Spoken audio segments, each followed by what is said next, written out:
Sí, creo que en la primera también hemos tenido alguna muy clara.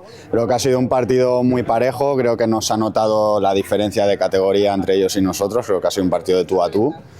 Lo habíamos planteado muy bien, en el campo se ha hecho lo que ayer trabajamos y sinceramente creo que hemos estado a la altura de unos octavos de final de la Copa, incluso creo que este partido podría ser de una ronda más avanzada incluso. En la segunda parte, como tú bien dices, también hemos seguido teniendo ocasiones muy claras y creo que con un pelín de suerte, porque han habido ocasiones que es una para Adrián, un paradón espectacular cuando hemos visto el balón dentro, una de Juanra en el último minuto que era empujarla, la de Santi de cabeza, la de Toni solo.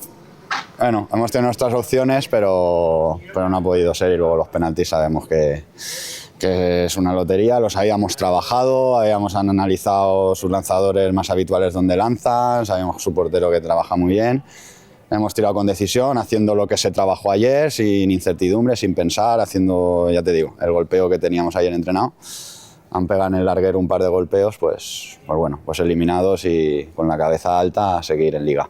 Sí, bueno, Cristian ya venía un poquito tocado de isquios de jornadas anteriores, pero bueno, entre algodones iba llegando a los partidos y demás, y se ha vuelto a notar en el isquio alguna cosa rara y tampoco queríamos arriesgar y que se rompiera. Al final él ya tiene una experiencia muy grande sobre su cuerpo, sabe cuándo puede arriesgar más y menos y nos ha visto preparado para seguir y nada, sin problemas. Ha salido otro compañero y lo hemos hecho igual de bien. Sí, las sensaciones desde que empezamos la pretemporada, tenemos la suerte que no hemos perdido aún ni en pretemporada, ni en Copa, ni hoy mismo, o sea, seguimos invictos.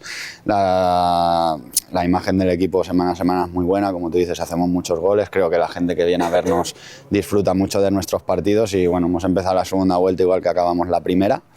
Ganando partidos y haciendo goles y ojalá siga esto así, si seguimos trabajando así y el ambiente es el que tenemos, seguro que acabará la temporada en buen puerto, pero bueno, estamos en la mitad y queda mucho camino que recorrer.